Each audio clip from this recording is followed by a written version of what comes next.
IGN Live at E3. We've been streaming straight to you on e3.ign.com, youtube.com/E3, Roku, IGN's Xbox Live app, and dishwashers across the nation. Bet you didn't know they could do that. Right now, we're going to see a new Xbox One game from the creators of Alan Wake and Max Payne. This, my friends, is Quantum Break. As I live and breathe, Sam from Remedy. How are you, sir? Thank you. Thank you for coming by. So you're here to show Alan Wake 2. Tell me all about it. No, not quite. Quantum Break. They rhyme. They rhyme. I'm sorry. What is Quantum Break in a nutshell? Quantum Break is a big entertainment experience. Okay. So we have an intense cinematic action shooter combined with a high-quality live-action TV show. Okay. And all of that ships in one package. Ships in one package. So you get a season of Quantum Break, and the theme of the game is time. Yeah. It's a time travel mystery where there is a threat of time breaking down. Okay. The end of time. All right. You've got me. You've got me on the hook in your nutshell. Let's see some of the footage you brought for us here. Cool. So how is it going to release? You say it's the live action mixed with this gameplay. It's a TV show mixed with game. How does that break down? So, everything is based in an episodic format. So for that, that's a kind of a pacing tool for us. Already with Alan Wake, we were doing it in an episodic format, and we are taking steps further into that, kind of making that interactive and kind of in the game.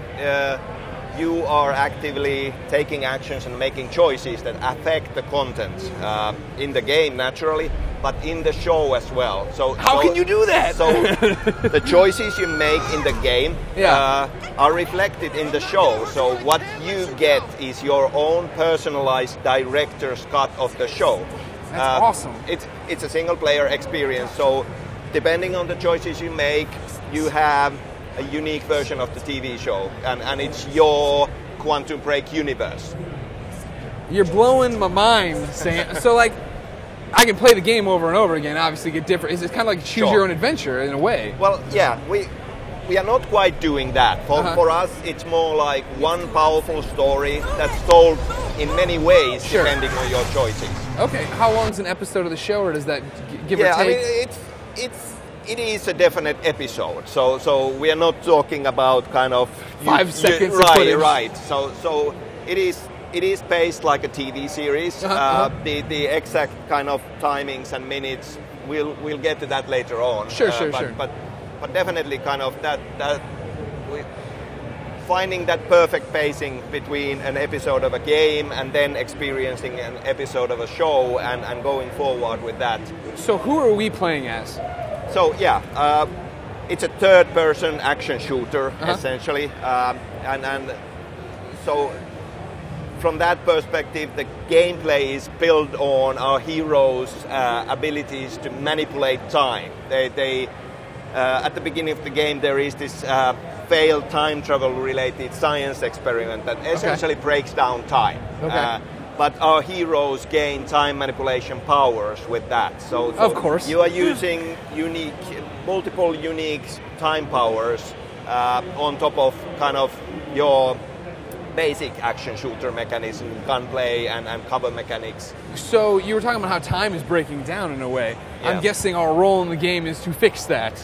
Yeah, that would be the optimal solution. Yeah, well, I'd like time to be intact. I have a lot of history here I'd like to preserve. So we have two playable characters, Jack Joyce and Beth Wilder. Okay. So in our previous games, it's always been one playable character, kind of very central figure. Now we are doing more a TV series kind of a thing of ensemble cast.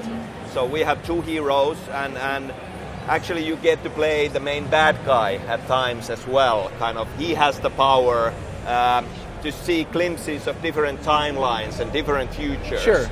And he has this power called junction power, where he gets to pick which future comes to pass. And during these junction moments, you play him and determine what is going to happen next. So then, is there the characters we're playing in the game? Do they appear in the TV show? Yeah, they do appear in the show.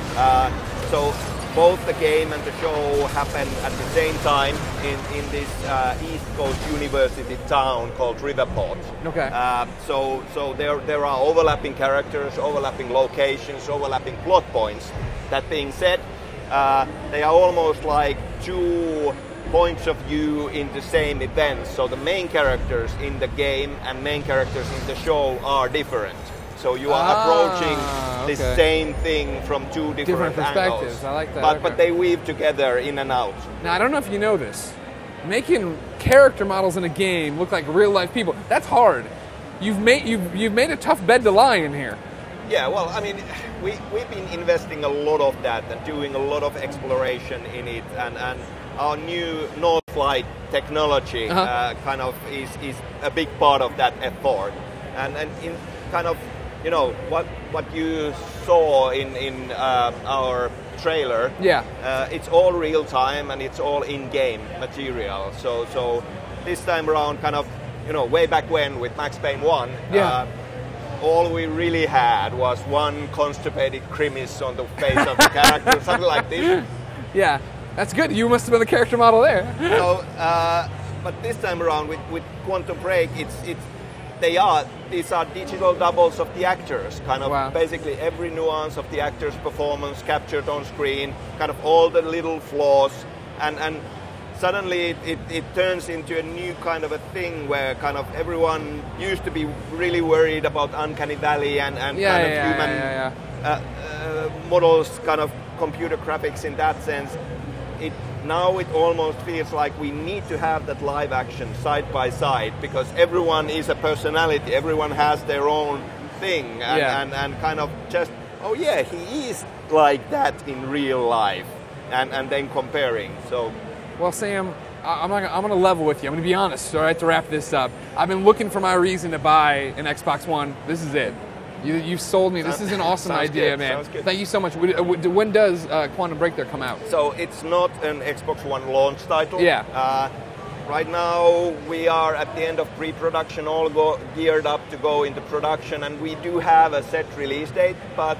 Your mum's the word for now? Not saying that yet. Well, now you got me in trouble, Sam. But thank you so much for coming by. Obviously, we'll have the release date one day on IGN. But until then, I'm going to kick it to a woman I'd stop time to save any day, Naomi Kyle. Gag, the compliments. Enough already. No, I cannot wait to see more of that game. Of course, I love Quantum Break. Coming up next, we have a downloadable game that's scheduled for both Xbox One and 360. Get ready for Local Cycle.